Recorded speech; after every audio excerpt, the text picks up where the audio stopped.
soldier won't surrender. Faith is like a fire that never burns to embers. The voice of the unheard. Love is the answer. I gotta speak it, believe it, that's how I feel inside. I can't sit here quiet. You can take my heart, you can take my breath when you're crying from the cold dead chest. This is how we rise up. Heavy as a hurricane, louder than a freight train. This is how we rise up. Heart is beating faster, feels like thunder. Magic static, call me a fanatic. It's our world, they can never have it. This is how we rise up. It's our resistance, you can't resist us.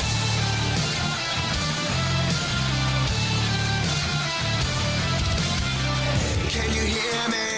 Are you listening? Sleeping in the shadows could be making history.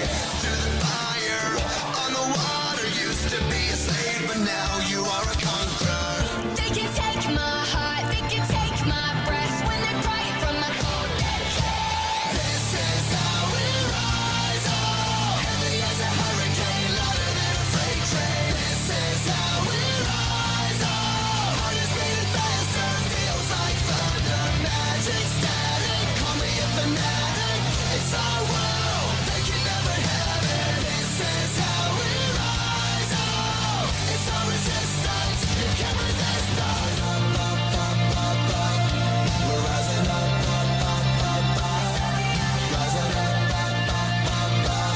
We're rising up, rising up, we're rising up, rising up, we're rising up. This is how we rise up. It's our resistance, you can't resist us. This is how we rise up. Heavy as a hurricane, louder than a freight train. This is how we rise up. Heart is beating faster, feels like thunder. Magic static, call me a fanatic. It's our world, they can never have it. This is how we rise up. It's our resistance, you can't resist us.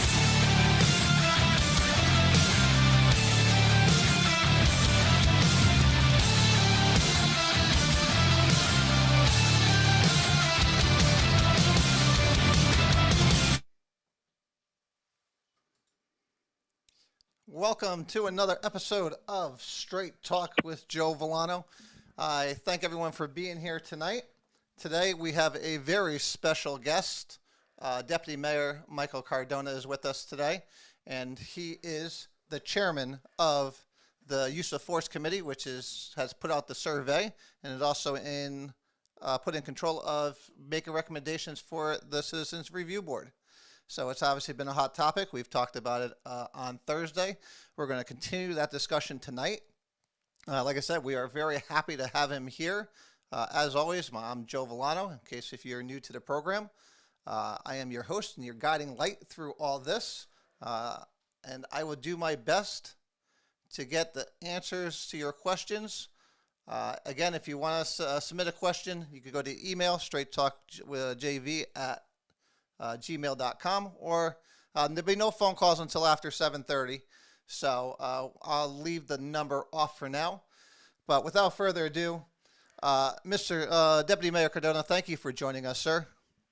Thank you, Mr. Vollano. All right, so let's jump right on into it. What is, first of all, let me give you the floor. Why don't you tell us a little bit about the survey and the Use of Force Committee in general? Sure. So just a brief introduction. Like you said, I am City Councilor, Deputy Mayor, Chair of the Public Safety Committee, and as well as the Use of Force Committee. I've been on the Public Safety Committee since being elected to the City Council in 2015. I do have a history with public safety, having had a career in corrections and parole for about 20 years. And in terms of the Use of Force Study Committee, as you mentioned, it was created through a resolution which was passed unanimously by the City Council. And basically its purpose, according to the resolution, was to review and propose standards for some type of body, a board or commission of police accountability for use of force. And the study committee would define purpose and scope of the authority and propose a recommendation for the council. As part of that function, the study committee thought it would be appropriate to have a survey to gather opinions and experiences from members of our city with regards to law enforcement. So we're looking basically for as many residents as possible to fill out the survey. There is a link now on the City of Meriden website, and there has been a link on the City of Meriden's Facebook page to fill out this community voice survey. And so I'm asking anyone who's listening to this podcast who lives in Meriden to please fill it out if you haven't done so already. In terms of the creation of the survey, I think you kind of hinted at that. Am I correct? Yes. Okay. So what we did was, as part of this study committee subgroup, volunteers from members of the committee worked together to come up with the survey. I was not part of that group, but eventually what they did was they came out with questions, and then they submitted those questions to me, and then I then submitted them to members of the committee who were not part of that subgroup, asking for feedback with a deadline. And then once that came and all feedback was received, we essentially put out this survey that we have here today. And that was essentially how the survey was created. So, quick question for you. Now, with the creation of this board, how are these members selected? Because I look at the setup, the selection of members, and I don't see diversity. They talked about diversity throughout the meetings, but I don't see a diversity on. Well, I could. Okay, so I can walk you through this process. What happened in terms of how that played out. So the resolution, as I talked about in my opening, in my introduction, that was essentially sent to the Public Safety Committee. That part of the resolution that created this study committee. When it was at the Public Safety Committee, we essentially came up with roles. So essentially, either a prosecutor or someone from a university setting that has some experience with, criminal justice or sociology or some type of this, social sciences. There was a variety of roles that we selected that we thought would be appropriate for this committee. And so from there, it went to the council, and the council approved those roles essentially for the committee. The only people that didn't have roles were two members of the Public Safety Committee. Those were just counselors, and then everybody else there were specific roles. And so once the council voted on that resolution, it was on the mayor to, as part of his duties per the charter, to appoint boards and commissions and ad hoc committees.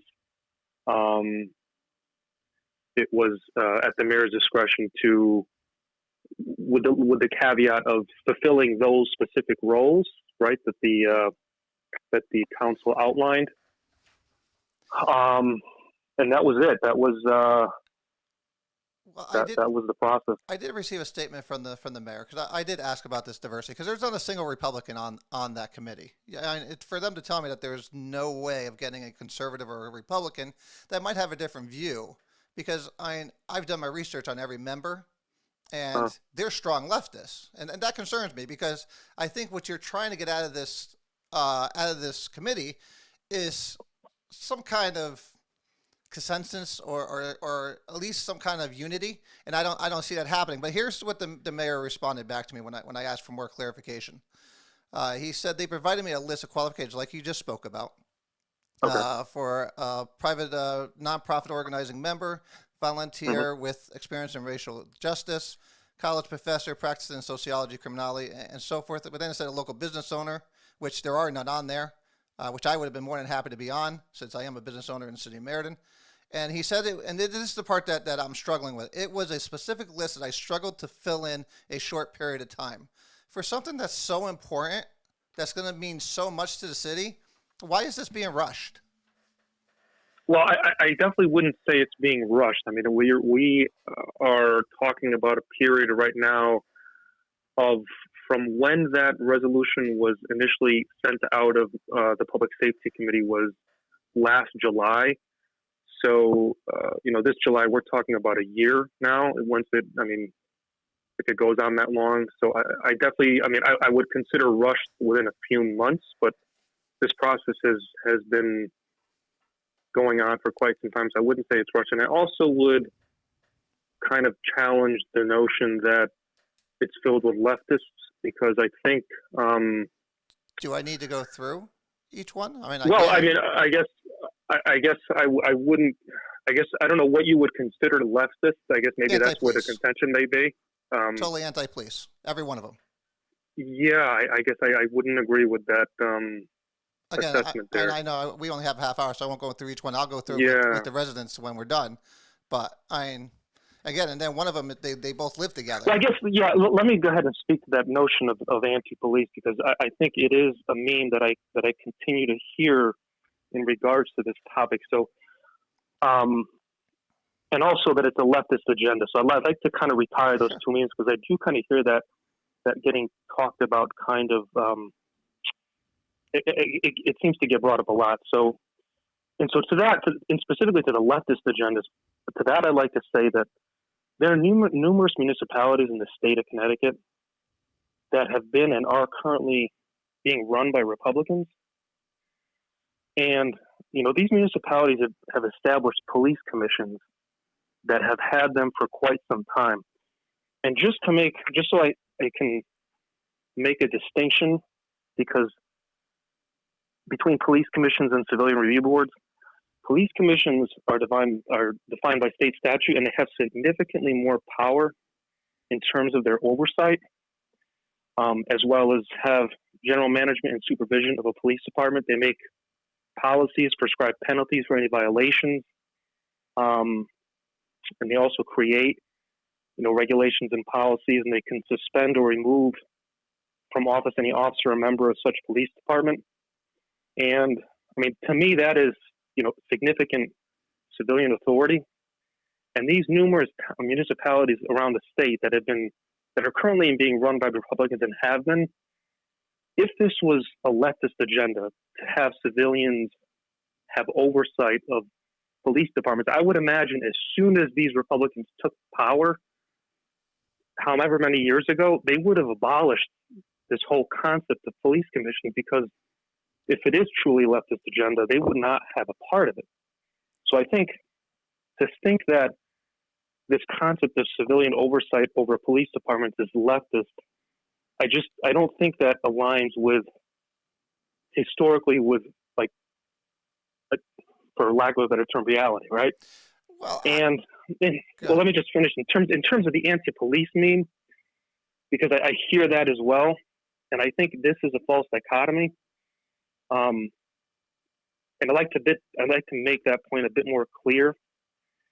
So if I was to say that individuals who did not support an increase to the education budget were anti-children, I think most people would clearly see the false dichotomy in that statement, right?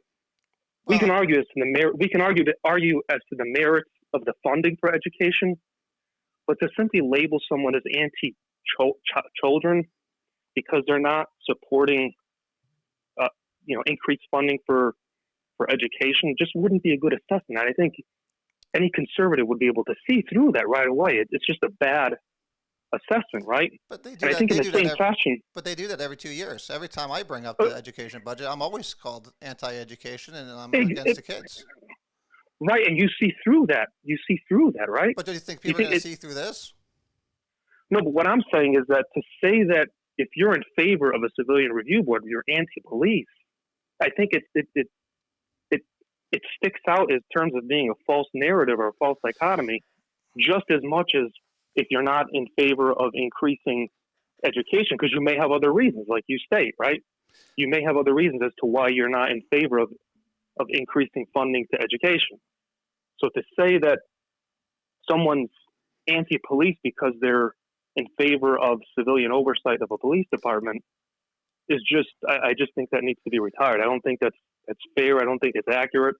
Just like I don't think it's accurate to label someone as anti-children because they're not in favor of increased funding of police. Well, of education. So, well, I understand we only have a half hour here because I know you have other Sure. engagements at 7:30. Yeah. But I'm going to encourage you to watch this again, and later on when I go through, listen, a lot of these members have made some really crazy comments about the police department, especially one, Ms. Fisher, who's her own organization is calling them white terrorists and that they need to fight back. They had a whole rally in Southington on it back in April. So, I mean, I'm going to go back through all that. But if you're looking to get everybody on board, I'm just wondering, do you feel when you looked at this list, knowing that there's no one Republicans, no conservatives, no other side being heard? Because listen, the police department is not going to be very forthright in what they really think. They can't. They have to play the political game. This is all a Well, political no. agenda. Well, to that, I'd say the union representative was very forthcoming about his thoughts as the president of the union. I think To a certain I extent, think but he was also, very open. I think he was very open about. he also his said that position he on would it. reserve not to answer some of the questions because, again, he has to work with the Internal Affairs Union. He has a police that he has to work with. I get it, but I think there should have been another voice on there that probably could have at least did a little pushback on it, because a lot of this stuff I have questions. Let's dig into it. Let's dig Okay, into sure. let's dig into the whole purpose of this, because this is a use of force. We don't have a use of force issue in the city of Meriden, and the Okay. amount of money this is going to cost us. And I know through the things you guys have said, this is a zero cost. It's impossible to do that. And in fact, I'm going to give you a couple minutes to go ahead and address that. Is this a zero use? This is going to cost the taxpayers of Meriden $0, correct? As it's currently structured, yes, we're not looking to add any new expenses. The members of the Civilian Review Board would be volunteers, as they are on most boards and commissions throughout the city. And I do think, I think we'd be able to do that. And to your point, in terms of, there not being a use of force issue, I don't think we would have to wait for one to happen. I prefer to be proactive in that regard. I do think the police are doing an excellent job in terms of, if you look at the current level of complaints that are being issued, I think that's to the police credit. But I don't think we should have to wait for some tragedy in Meriden to start that. And I think if you look at the various municipalities in Connecticut that currently have police commissions, I would assume most of them didn't wait to create a police commission within their city or town. So you walked me right into my next question. Sure, go ahead. So I saw the meeting you guys had with the New Haven staff director for the Board of Alders, and he's a good guy. I've known him. I come from New Haven. I helped implement community policing when I was down there, especially since chairman of public safety for the downtown district. He gave a reason why they started it, but he didn't give the full reason. And I thought that was a little disingenuous because he said it was all about the Malik Jones, where an East Haven officer came into New Haven and shot somebody. And it's not that cut and dry. He failed to mention that same individual took police on a 4-town a joyride before getting shot by trying to run over a police officer.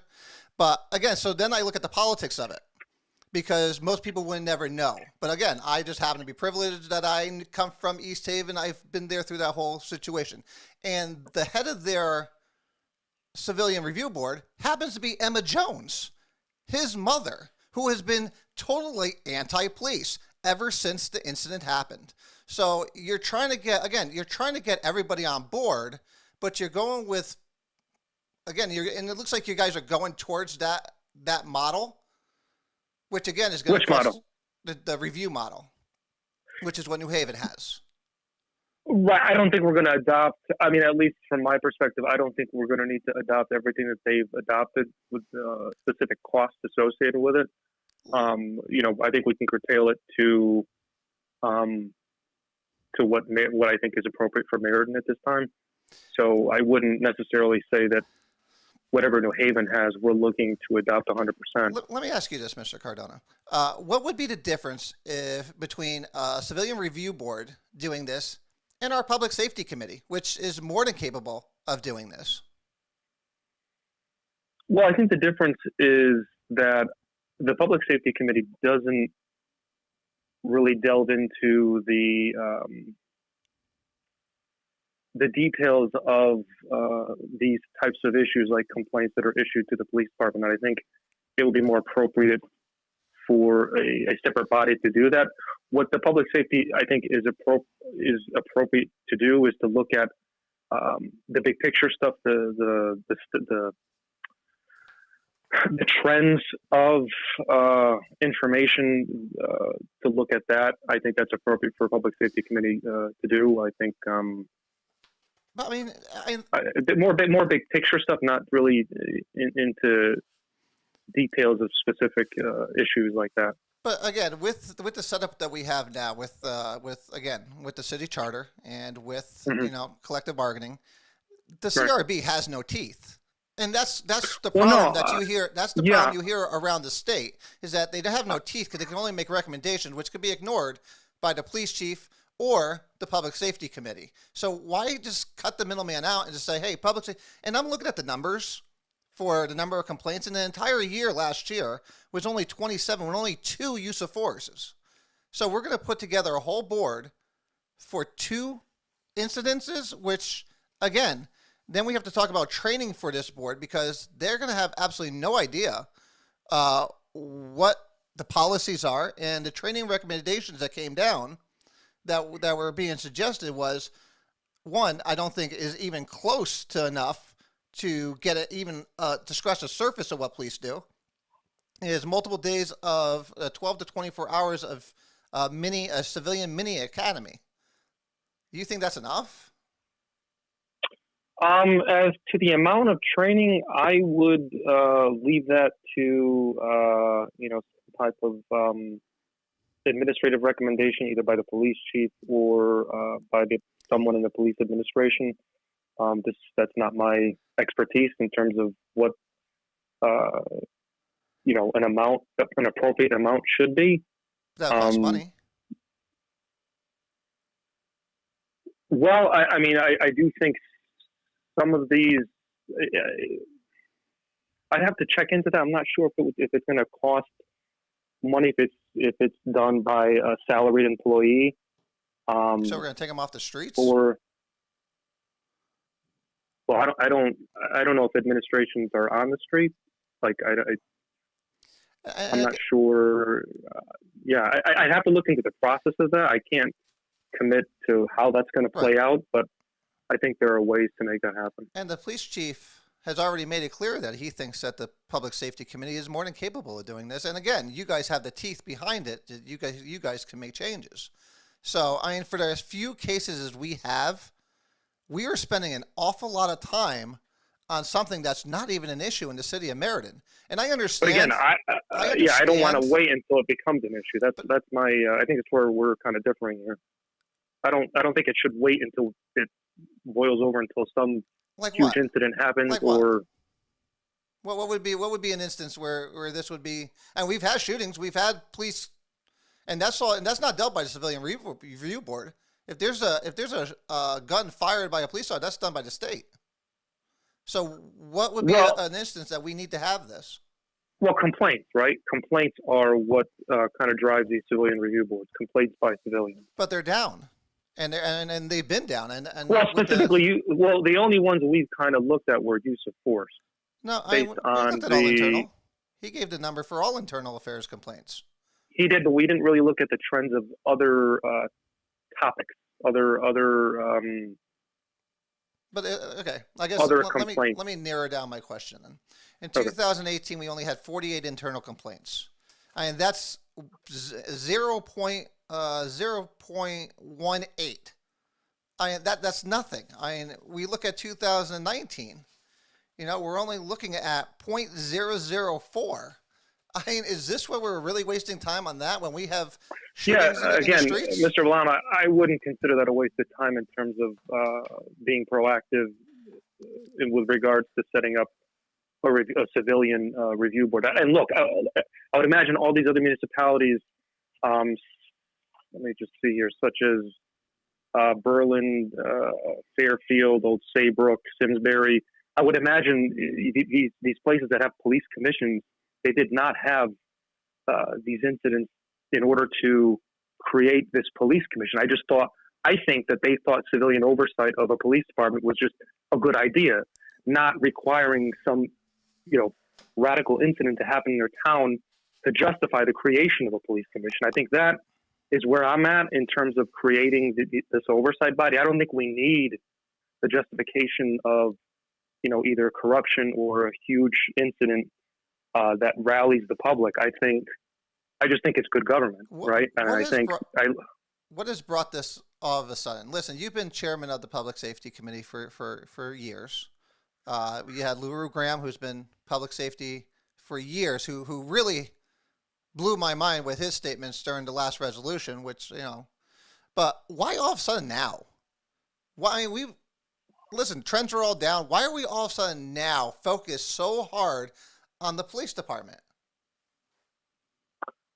Well, I mean, I just think this is a good idea. I think that the concept of the civilian review board is a good idea. But why not? And why not before?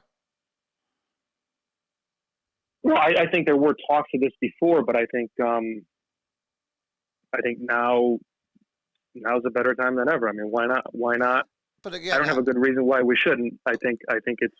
You tell me I see through things, and again, it's hard for me when I see this, and I see everything that's going on in the country, and I see everything going on in the state, and I see what's going on in the council, and I see these ridiculous resolutions, and I sit there and think, what is the end game here? And for me, I find the end game. Let me ask you this, Mr. Vollano. Sure. Do you think civilian oversight of a police department is a bad idea? No, we have civilian oversight. You're chairman of it. Well, no. I think the oversight that I give in terms of a public safety committee is very different because, if you look at all these other municipalities and towns, they have a public safety committee. But in addition to that, they also have police commissions, which is another level of oversight that they have over their police departments. And I wouldn't consider Old Saybrook a radical leftist town. The majority of their selectmen are Republicans, right? Fully aware. But they think oversight of their civilian oversight of their police department is a good idea. Well, again, and it's not a radical leftist agenda. Well, so this is what I guess I would. I think we're looking at it from two different ways, because if you look at Old Saybrook, and you look at the makeup of their civilian review board to and I can only go from what... They have a police commission, Mr. Vollano. That's sure, significantly more authority. That's more authority. Correct. So, but I see the issues here in Meriden is the fact that the people you have on this project now is giving no confidence to most people that this is going to be a fair process. This is in no way going to be a fair actual presentation of what the police department really is, because the numbers don't lie, and this is where I get really irritated, is that the numbers don't lie. That Meriden has a very, very good record with their police department, and I think over the last I'm not saying that they don't. Over the last 2 months, they've been attacked left and right, especially from the council. Yeah, I disagree with that. I don't think they've been attacked at all. So do you? I guess what I would say, what is it that you're considering an attack from the council? Okay, so last resolution, the major reason for black deaths in the city is police. You guys changed it to criminal justice, but it said police. Do you believe that? That's not. Yeah, those were based on national statistics, not local. But again, we're talking. You're not, and with all due respect, sir, you are not a congressman. You are not the president. You are a counselor in the city of Meriden. Which is why I think it was appropriate to change it. But let me just tell you this. To say that you're talking about, national statistics as an attack on your local police department. I just don't think that's accurate. But you guys just bashed the police department. Again, you don't see it as that. I understand that. I Okay. understand you don't see it as that. I do. And Okay. that's my perception of it, because that's the reality of it in my eyes. Well, no, I would argue it's your perception. I would agree, but I would contend with you that's not the reality of the situation. And same thing, Just like because it's your perception doesn't mean it's reality. yeah, well, like Okay. just like during the conversations with the committee, when I do believe Charlene did question the integrity of the IA department. You guys don't see it that way, but I mean, there's no other way of going about that. I think if you're questioning the process, I don't think you're questioning the integrity. I mean, there are two different things here. If you're the idea that you're questioning someone and then by doing so you're questioning their integrity, I disagree with that, right? Because some people, if you're having issue with people questioning the process, I think that's a problem, because we should be questioning everything that's happening, right? To have a better understanding, number one, as to what's going on. And I don't think that's a question on the integrity of anybody's profession. So here's the start of your survey, and I specifically want you to answer this part. You may come into contact with multiple law enforcement agencies, but please answer thinking only of Meriden. So first, why are we only talking about Meriden here, but in everything else we're talking national stats, so that you could make an assumption about Meriden? That's an issue I have, and I'll let you address that in a second. Please indicate your response to each of the appropriate answer based on your feelings, opinions, and experiences. Last time I checked, we don't make resolutions, we don't make laws based on feelings and opinions. We base them on facts. And I think that's one thing that is not being done. I would agree with you that in the end, a survey is just an opinion as to what what the survey responders are saying, right? So I would agree that policies or resolutions should be based on data, but I mean that is a piece of data that should be taken into account. But I would agree with you that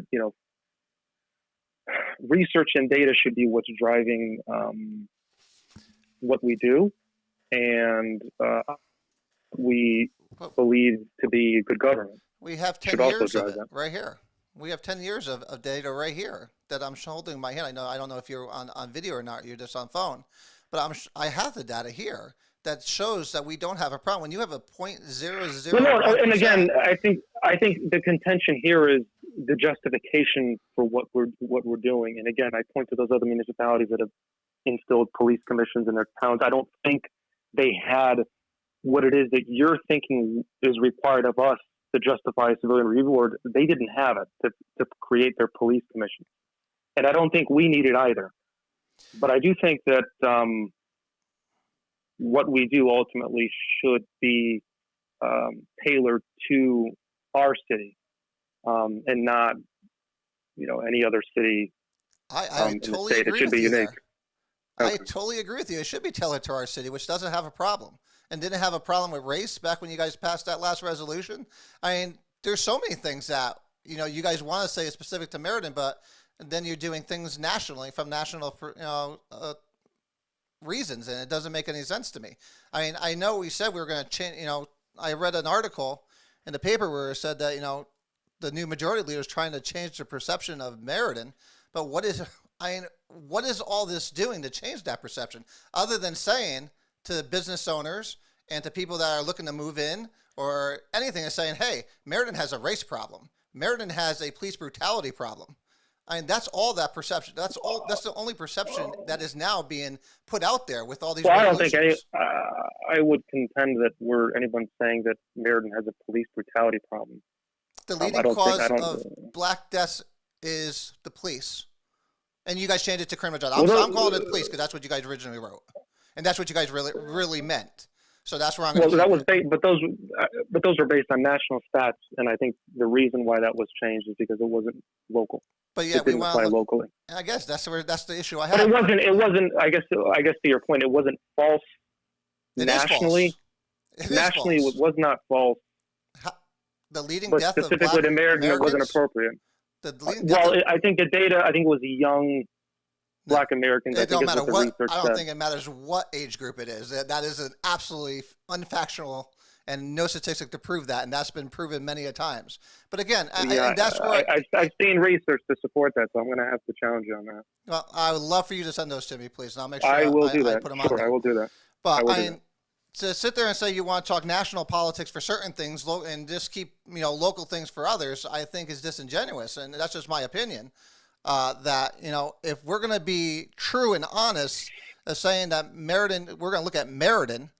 Fine, and let's look at Meriden. Meriden doesn't have these problems. We're creating these problems, and you guys are pushing a false narrative. And I think that's what this survey is, because every statistic showed that it's not true.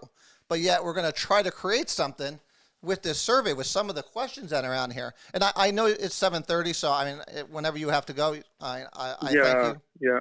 But Unfortunately, I do have to wrap it up, but I would just say that, I don't think there are any leading questions in the survey. I think there are a variety of responses that people can have that reflect, their opinions as to whether or not they've had good experiences, neutral experiences, bad experiences, and what their opinions are of the police. So I think, I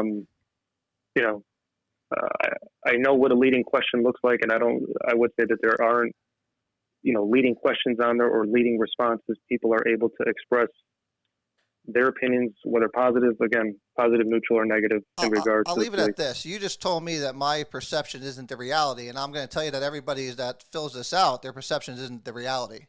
The only reality that we have is in the stats, and the stats show we don't have an issue. And the stats show that we've never had an issue when it comes to use of force issues. And when they did happen, they were swiftly taken care of. So, I mean, again, I can see if we had a problem here in the city, but we don't. Yeah, but again, to that point, I think I'm kind of beating a dead horse here. But these other municipalities that created police commissions, I don't think they've had the problem or needed problems to justify the creation of police commissions in their towns. I'll be very interested to see why they did. And like some of them were from decree. I mean, some of them were forced upon them. So, if I remember correctly, Old Sabre was one of those. So I'll have to double check on it. Yeah, please do, because we're talking, Simsbury, Ridgefield, Fairfield. Yeah. There's a ton of them. Yeah, I'm sure. I would venture to say that not all of them were forced to create them by any other higher level of government, but. But see, I also don't worry about. I guess we'll leave it there.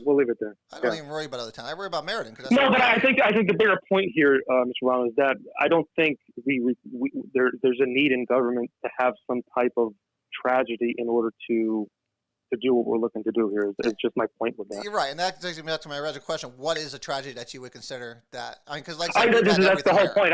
That's the whole point. I don't think there needs to be one. I don't think there should have to be one to justify a creation of civilian oversight, right? I don't. That's my point. Yeah, I guess, because I mean, the members of your committee are saying we should do it before there's an incident. But what incident would there be that we haven't already had in the city that would justify it? But we'll get together. Yeah, my point here is that we don't need an incident or a series of incidents. But I also don't think we need to be wasting the taxpayers' money on something that's not happening, because this is going to cost money. There's no way. There's no way. Let's see. Let's see if it's. Let's see how that happens moving forward. Yeah, and then hopefully we'll come back and we'll have that discussion when that final resolution does come to the council, and hopefully we could have that discussion again on the actual specifics of that. And again, if I would ask the mayor to assign one more person to that committee. That is, if you want someone to buy in and you want our side to buy in, again, I'm going to say my side, where I'm conservative. And a business owner and a homeowner. Well, just to put it out there, we didn't mandate any number of party affiliations or lack there, or exclude any. Well, the mayor said he couldn't find people in a short amount of time. I don't know why it was rushed, and I don't know. Okay, but I just want to make clear that there were no limits in terms of party affiliation or party ideology or. Well, there's none on our side. Ideology. There's none on our side. What I'm saying is the resolution. Correct. I understand that. Didn't exclude that. Okay. That's all I'm saying. I don't know why anyone didn't look at it and say, we don't have a Republican on here. Then maybe we need to get some buy-in from somebody else. But that's just my opinion. Well, I'm still available, by the way. I'm very much available to join this task force, this committee, and and put that other side out there, because I think it's important. If you want buy-in, you guys have to have a diverse group. You know, you guys talk about diversity all the time, except for when it's not in your favor, and that's an issue I have. I think there is diversity on there, but I guess we'll disagree on that. Which one of those would be you consider a Republican or conservative in any way? None. There's not a single one. Well, I prefer not to throw out any names out there. So right, but I look at them and I see I see two people from the same household on the committee, which I think is wrong. Mm-hmm. So, I mean, that's just one point. Again, if you're looking for buy-in, I think you guys failed on that part. But again, we do push the survey because I want people to make sure they get on there to tell the community what a great job the police are doing, because I think the police are doing a terrific job, and every stat shows that. I agree. I think the new chief is very, very transparent. He's very open. You could have conversations with him. And I would agree with that as well. I think we are you. I don't want to say we are. You guys are putting a divide. You're trying to put a divide between. Well, I would disagree with you there. I would disagree with you. I agreed with you all the way up to the point right there. Of course. I'll leave it at that. I'll leave it at that. Well, Mr. Cardona, Deputy Mayor, I thank you for your time. It's always a pleasure talking to you. And likewise. Thank you very much. We'll talk to you some other time. Thank you, sir. Sounds good. Thank you.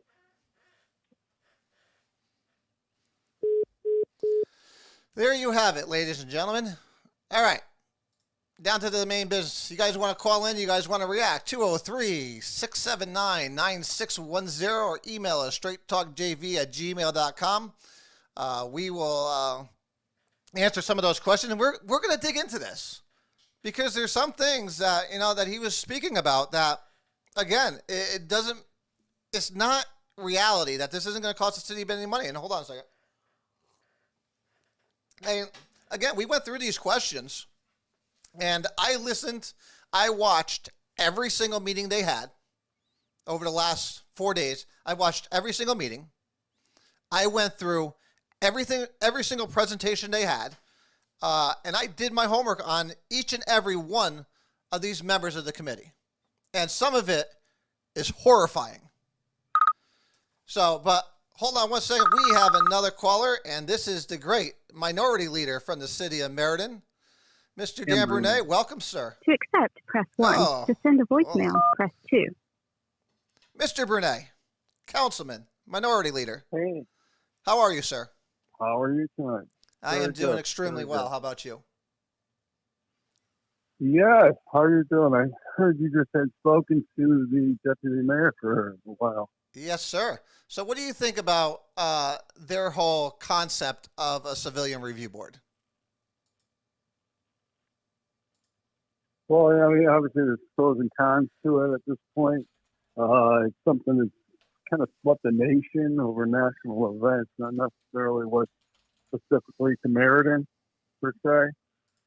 I'm not in favor of it at this point. I don't see any issue with it. I don't see why it's necessary. I know they want to get ahead of the curve or, things in the future, things of that nature. But I really don't believe that it's necessary. I've been to every use of force committee meeting. So, I've heard what everything they've had to say. Most pointed, I believe, would be in the last meeting where they had an individual from, I believe he chairs it, the Youth Sports Committee in Haven. I don't know if you're familiar with that, but that took place last Monday. I did. I listened to it, and I actually know the gentleman. I've known him for years. And I think we talked about it briefly when he first got on, that he was missing a couple of major points when they said they created the committee. Yeah, I mean, clearly, I know some of the things that it talked about was the latest resolution that we had about the racism is a health hazard, that type of thing, and some of the issues and some of the data that me and Councilor Cardona had gone back and forth about some of his data, which mine came from the CDC. Isn't that like the gold standard for Democrats in regards to the COVID and everything else? So that's where everything came from. And, and they're okay. Well, I think they only like facts when they go in their favor. Yeah, it was interesting at the end. You said, well, we'll send over your data. Okay. And I kept saying, mine's from the CDC. I mean, it was very clear with the leading cause of death, this, that, and the other. And there was like, I believe it was about 220 some odd that were police attributed. But the Caucasian was 400 some odd. And they really took, had issues with that. I said, no, that's the facts. That's what's happened. That's what took place as far as thugs. And, we're not here, I'm sure, in the case of all 400, they just did not listen to police directives. It's like, show your hands, put the gun away, don't try to run people over, that type of thing. Well, my issue is, more people are killed in the city of Chicago. Let me rephrase that. More minorities are killed at the hands of more minorities in the city of Chicago in 1 month than by police all year, anywhere in the country. That's just a proven statistic. And again, which is why I say, why are they doing this? What is the purpose? Why now? Yeah, I mean, it's a national trend, obviously. I know I had great criticism over my cause du jour comment that I said. It wasn't necessarily about that. The comment was like the last portion of talking about the city council. The city council in general is supposed to be an impartial panel evaluating every thing that comes before us. We're not an activist group. That's where it came about, because it seems like there's a lot of activism right now rather than just being a panel. You're sitting there, you listen to what you have before you, whether it's financial or things of interest to the city. And you're not here as a special cause or an activist in regard to anything. I'm glad you said that because here it is. Listen, I look at the panel that's on there now, the committee, and there is nothing neutral about any of them. Any of them. They are all hardcore leftists, anti-police. And again, we're going to go through, what they stand for. And again, here's the membership recommendation: to find neutral folks who are nice, diverse cross-section of the city, not creating another IA, which is Internal Affairs, and not stacked with solely activists who aren't interested in the truth.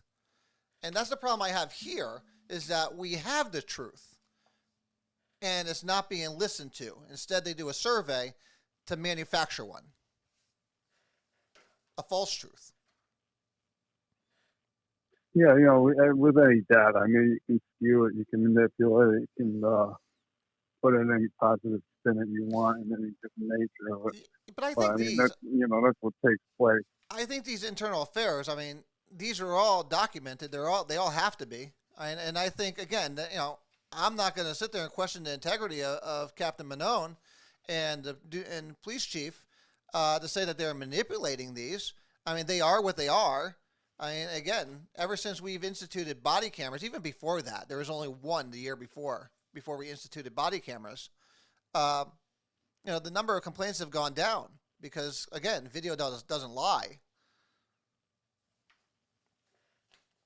So, historically, there's been a lot of issues over the years. But, I've been through the Ed and Cassette era. Before that, I've been through the Ford era. And, there's an individual that was on police activities going up to David Daniels for massages and other activities. So I've seen a lot over the years. And the internal group has always rectified it, addressed it, and done it in accordance. So that's why I kind of have faith in what they had said as far as internal affairs goes. So all the different things that I've seen historically have always come to play, and they've done it, recognized it, and in most cases, some people just have, when they feel that they're able like that, they just retire like the next day. So with that fella, the one that was talking about David Daniels. So would you be in favor? Yeah, they've done a good job. So would you be in favor? I know the police chief spoke during this committee, and he said that he would rather see the powers of the Public Safety Committee expanded. Listen, we're only talking about, for use of force, we're only talking about like four a year. Why can't they handle this? Instead of having a civilian review board, again, that's going to cost the city money. The city of New Haven, which is really where they're going with it. is $100,000 minimum, because they have to pay someone to actually do all the paperwork, and because they truly do have to be independent, they have to pay someone. This is going to cost the city money for 1 complaint to 4 complaints a year. Well, that's a big concern of mine, is when they talk about the financial component of it, getting outside counsel, some of the different complaints that come. Obviously, many are frivolous, many are retaliatory. There's a lot of complaints that come for other reasons rather than simply what they're for. And the kind of, so it goes out and other things like that. I mean, it's going to be costly. I mean, somebody has to do it. There's hours involved, whether it's outside, internal, or whatever you look at. Because, you look at most of the complaints, I don't care whether you're in the private sector or not, whether you deal with an HR organization, there's so many frivolous issues that come through. And they're not based on fact, they're more based on something. But by rule, you have to address them all. Right. You have to go through process. You have to do all that. It's extremely costly. Mm-hmm. So whereas a public safety committee, as you previously said, they're a standing committee. They sit there and they have to be there as long as it takes to get the job done. Simple.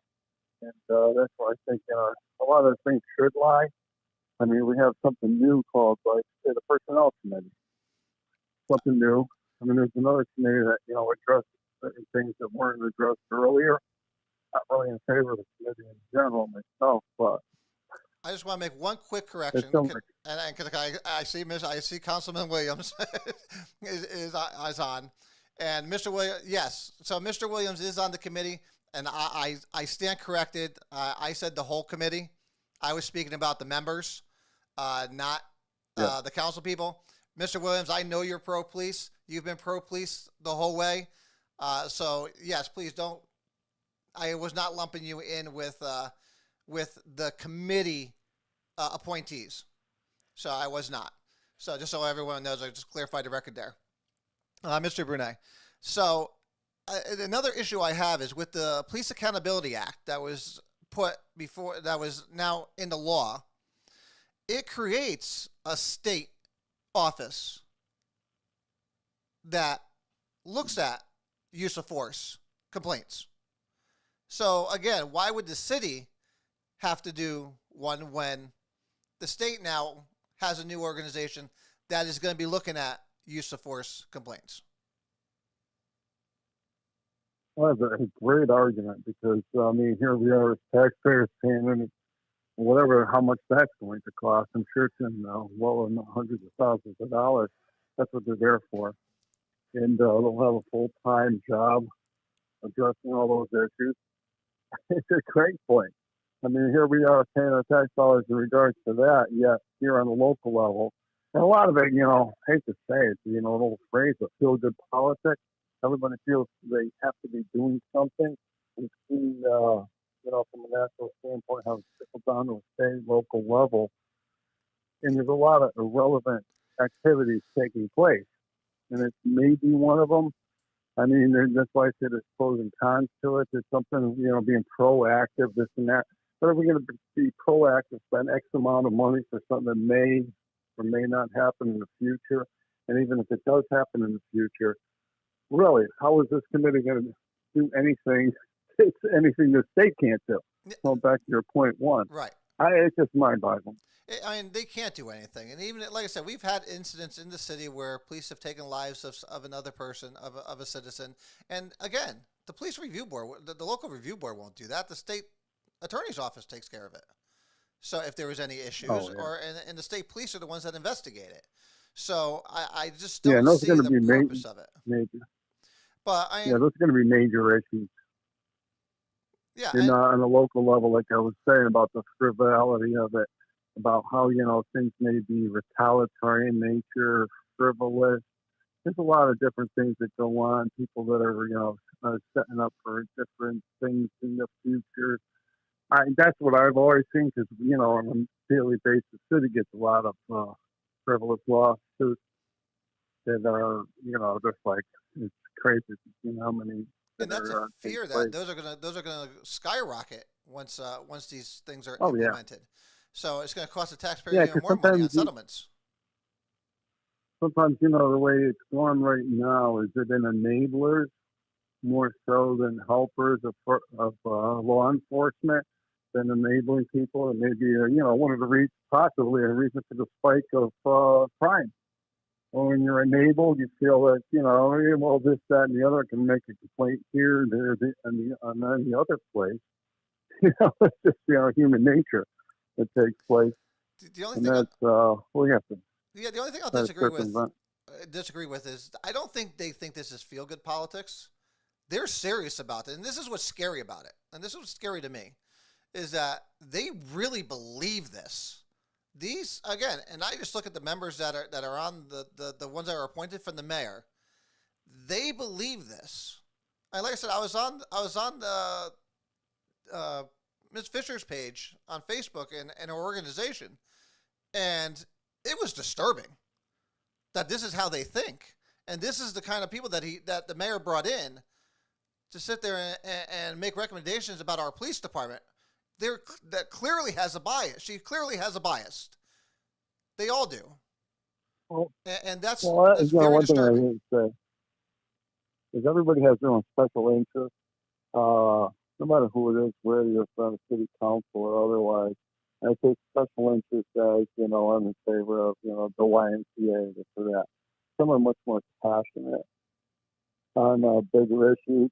I'll say, prior to this, I dealt a lot with an individual called Jason Keel. He was an NACP guy. Mm-hmm. We had gotten into many different arguments, debates, or whatever, in the Lenny Rich era. When they tried to demonize him over a simple comment about Detroit. So you know what I mean? It's not like it's something new. I mean, this has been, for a long time. And I would say just people are passionate. I respect people that are passionate about whatever they're trying to do, how they're doing it, whether it's wrong or right. It's a whole other story. But the passion side of it is, those individuals that talk about passion about what she's doing. And that was Jason. I do not know her, but I know Jason Keel well. yeah. And, he's a great guy, this and that, but he's very passionate about his focus. And it was a tough. I Lenny Rich, probably about 2014, 15 era. Yeah. We had the protest. So here's a question I have for you and the minority side. When you saw this list come out of who was appointed, were there any concerns that there were no individuals from our side? Yeah, well, not necessarily about the composition of it, but I mean, we have Bob Williams on it. He's our liaison appointed from the minority group. You don't think there should be a civilian on there from your side? I don't know about that part. Who would be part of that little equations they had? They had like mathematics equations, this and that stuff. But I mean, I think Bob is an agent of reason on there, and Bob does a great job as far as keeping things in line. Bob definitely does a great job. Bob definitely does a great job. That's it. Bob has to be, he's got to be there. He's got to do what he has to do. I think Bob Weller, I don't know if you're familiar with him. I think he's one of the more moderate individuals on there. Who's that? Bob Weller. Yes, the prosecutor. He spoke at something, an event probably about a year or so ago that he spoke in favor of, police and some of the things there.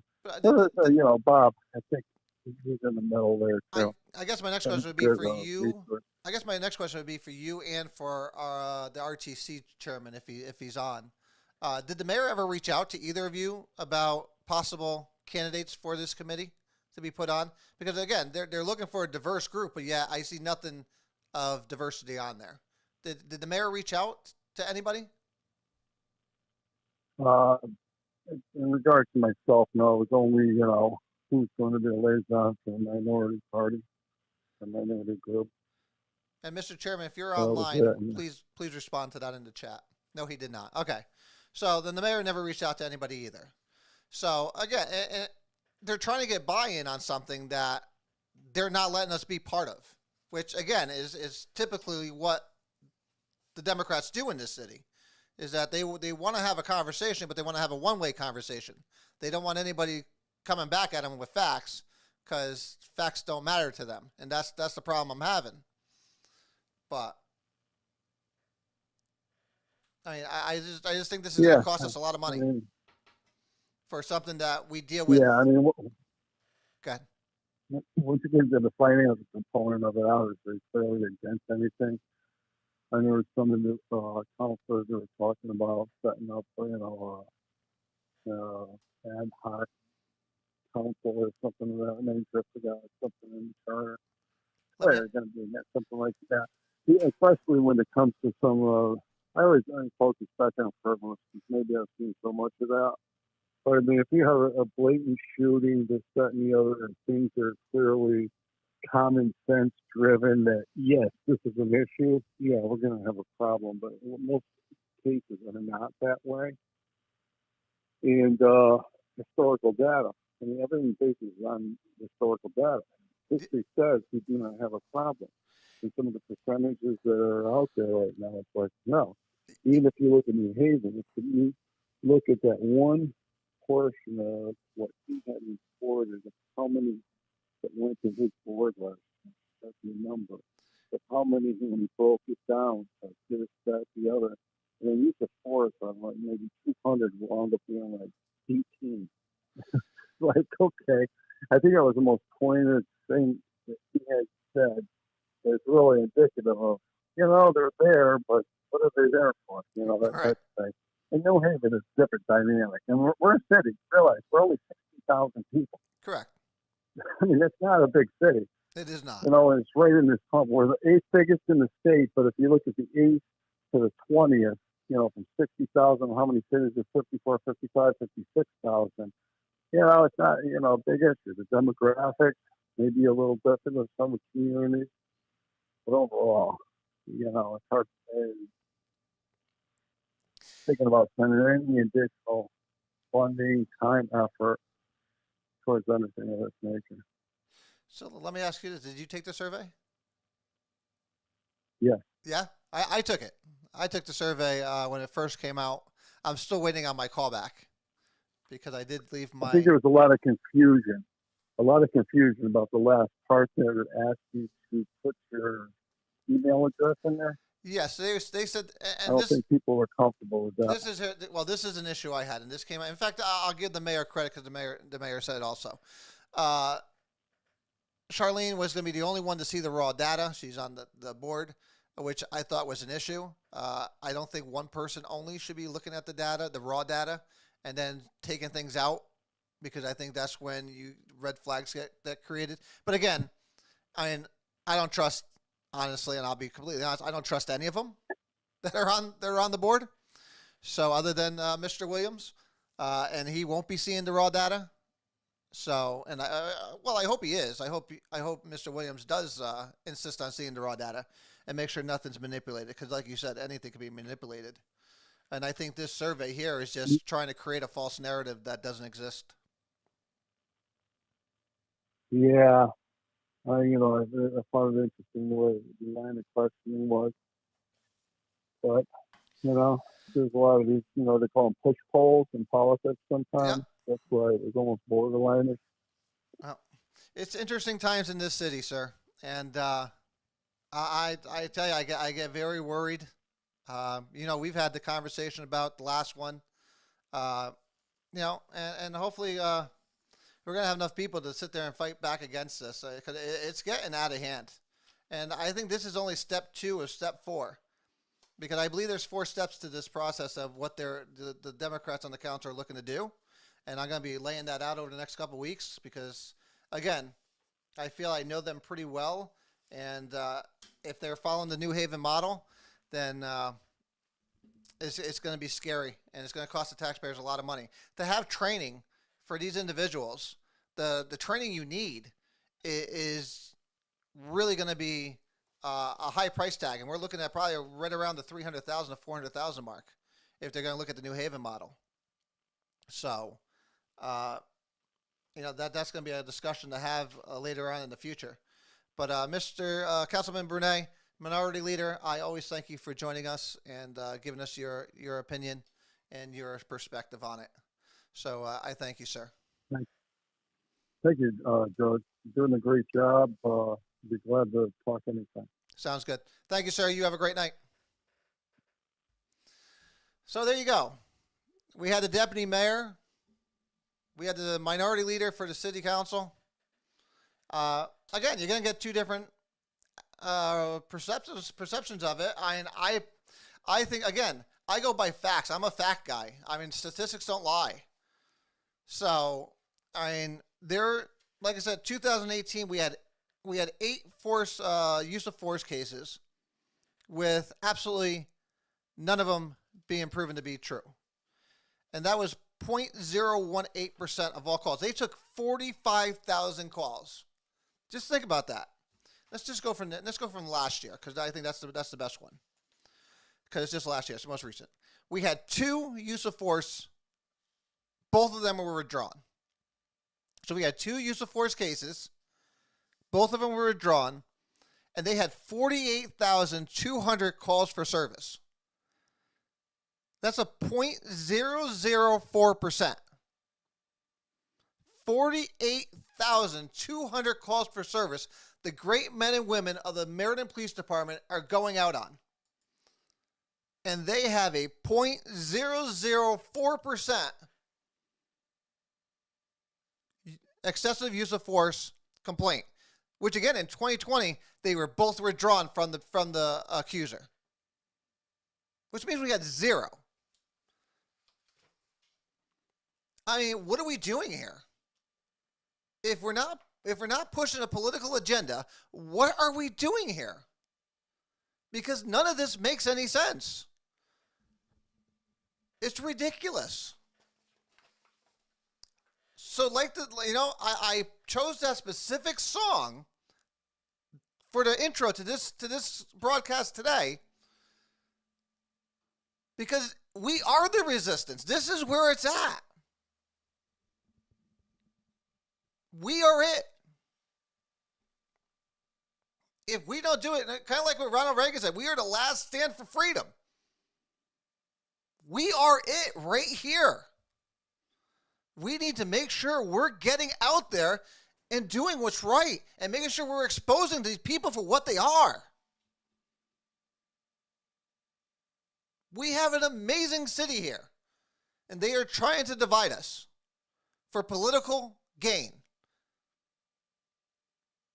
We can't let that happen. I'm not going to let that happen. I say it every month, every week. I'm not going to let that happen. Not. Again, we look at the members. Some of these are really disturbing. They're all not. Most of them work for nonprofits, except for one we have as a state prosecutor, which Mr. Brunet is saying is the moderator of the group.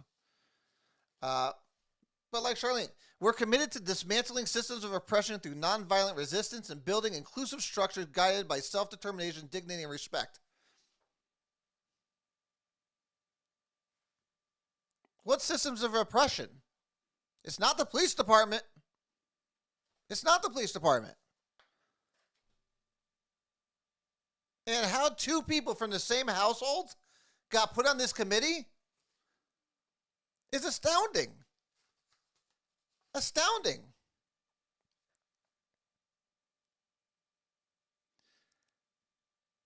These people are anti-police, anti-Republican. They're definitely anti-Trump. Oh, definitely anti-Trump. According to her thing, she sobbed until 2:30 in the morning, thinking she lost everything. These are the people we have trying to make decisions for us here in the city. Nope. They want buy-in. They're not getting it. They're not going to get it until they make some changes. So I call on the mayor.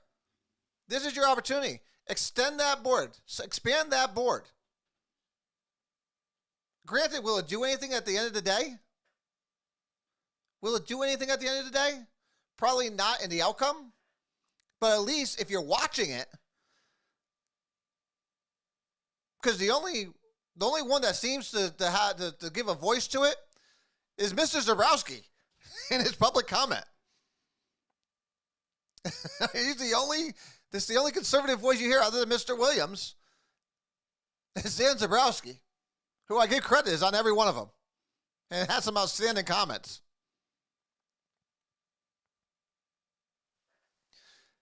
But we can't micromanage our police department.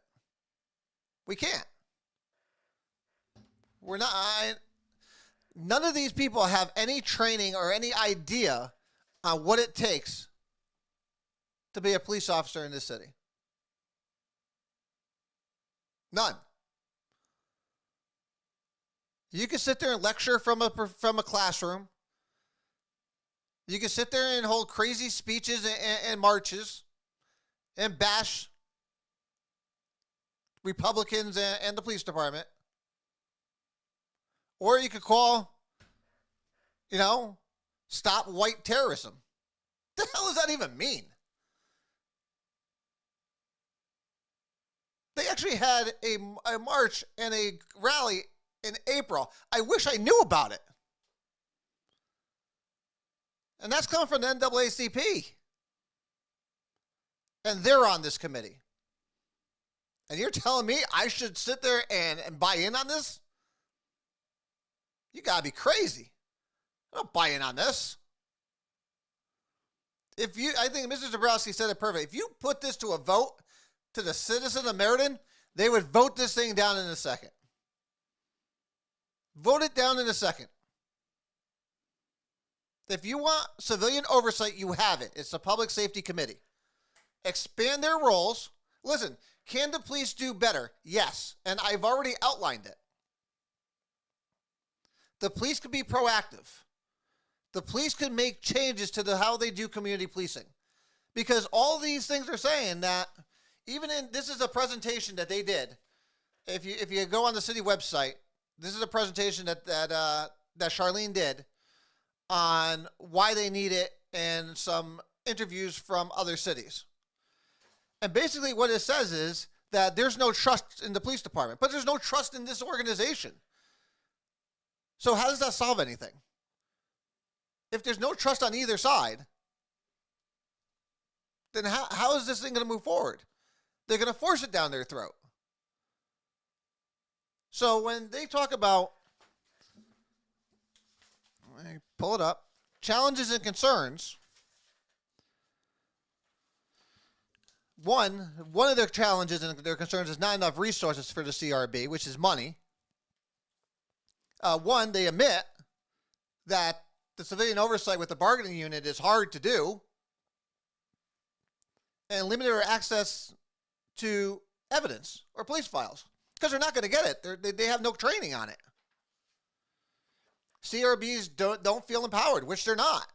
So we're gonna spend money, create a board that could do absolutely nothing, but make a recommendation. The council can make a recommendation. Because here's an authority that they would have. They would have subpoena power, which is true, but they can't compel an officer interview. So they can't call an officer in because of bargaining, collective bargaining. They could try to get evidence, but the chief maintains all authority over discipline. All meetings are public and open to the public. But so are the public safety meetings. Information shared, responsible, and somehow legislated. Now, in most cases, the CRB doesn't do investigations. Ours would not. That would cost a ton of money. Hartford does a investigative CRB, and it costs them a ton of money. Which last time I checked, they're friggin' broke. In fact, they're working with our money that we gave them, the $550 million. So they should probably stop spending money. And they can make policy recommendations, which can be adopted or not by guess who? The city council or the public safety committee. So all these things they want to do is for what? So they can sit there and they say it's to get more information out to the public. We have a neighborhood association. You want to know what's going on in your neighborhood, go there. The police are there every single meeting. But see, these people don't want to do that. And even when the review boards, even if they created a review board, they're not going to listen to that either. So what's the difference? What's the point? But like I said last time, the police can be proactive right now. And I am more than willing to help if they wanted to start a board within the police department to overhaul community policing. I got my hand up. I will be the first one to jump on board. We did it in New Haven. We could do it here in Meriden. Do it via policing district and get the brass out of the office into the streets talking with the people. Because even with the CRB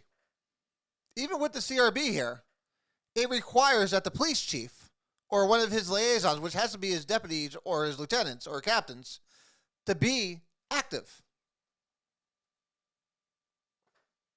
So, I mean, why not just cut the head off the snake now and just do it proactively and say, all right, well, we're going to do this, this, and this. Now you have nothing to complain about because now we're doing everything you want. If the whole point is to follow these instructions and to get these goals done, we could do that right now without them creating a CRB. We could do it right now if anybody wanted to. So now the question is, are we going to do that? We can sit here and fight. You know, I always say, I never say no, and I never criticize unless I'm willing to do one of two things. One, offer a solution, or at least offer a starting point. I'm offering both, and I'm offering my time, which to me is valuable because I don't have a lot of free time to do. But I will make time because this is so important. And again, you know, I heard that statement today, this is feel-good politics. This is not feel-good politics, ladies and gentlemen. This is not. This is hardcore. I really believe this in the depths of my soul that these people believe that the police are really out to hurt minorities. And that's just not true. But they honestly believe it, which is why they're doing the things they're doing. And the crazy thing is, it's the leaders in the city council. It's the leaders in the city council are the ones that are pushing this. Because they truly believe it. They have taken that social justice warrior mentality and they are going full board with it, 110%. And this is going to get worse before it gets better if they continue down this road.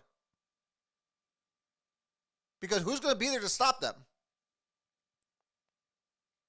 Hopefully us. But, so we're going to end up having to have a part 3 on this because I didn't get through even close to half of the stuff I wanted to get to. So we'll discuss this again on Thursday with part 3. We'll see if we get the mayor on. Maybe the mayor could clarify some of the things for me, some of the questions I have on how this process was created, and we'll go from there. But it's just very disturbing. Hopefully we'll get this stuff figured out. But we live in crazy times, and again, unless you guys are willing to step up. We need to step up. Citizens are always welcome on. You can call in at any time. You call in at any time. You know the number. 203-679-9610. I see Mr. Hansen's on board with us, though. You'll get more Democrat than that. But there are a lot of questions that need to be answered here. And I'm going to try to get some of the members of this board on. So hopefully Thursday I'll get some of them on. And we'll go through some of their, some of their comments, some of their positions that they've taken in previously. And we'll see where they stand on it. And we can have a debate on it, on their vision. And we can see what their vision really is. I'd rather get it from the horse's mouth. So, but we'll try that for Thursday. Until then, everyone, you guys know I love you out there. Thank you for joining in. You guys make this possible.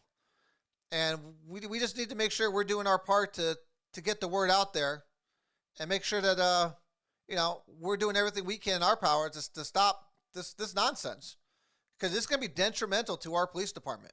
Whether you see it or not, this has a lot of long-lasting effects, negative effects, on our police department if we allow this to continue on. My hope is to drag this out until at least November, until we get an election, and then we could get these people out of friggin' office, and we could actually put some common sense suggestions up. Because like I said, do I want to see some police things changed? Yes. Do I want to deal with the transparency issue? Yes. I think we could do that without micromanaging them. And I think we could do that by reorganizing how we do community policing in the city. Like I said, I've been through this process before. It works. I think you just have to do it right. 32 different organizations is not efficient and is not a logical solution. But until then, until we meet again on Thursday, I thank you guys all for showing up. I thank Deputy Mayor Cardona for coming on. I thank the Minority Leader, Dan Brunet, for coming on. Hopefully, like I said, we'll have some of the board members on. But until then, I thank you. God bless you. And God bless this amazing city and this amazing country of ours. I love you and good night.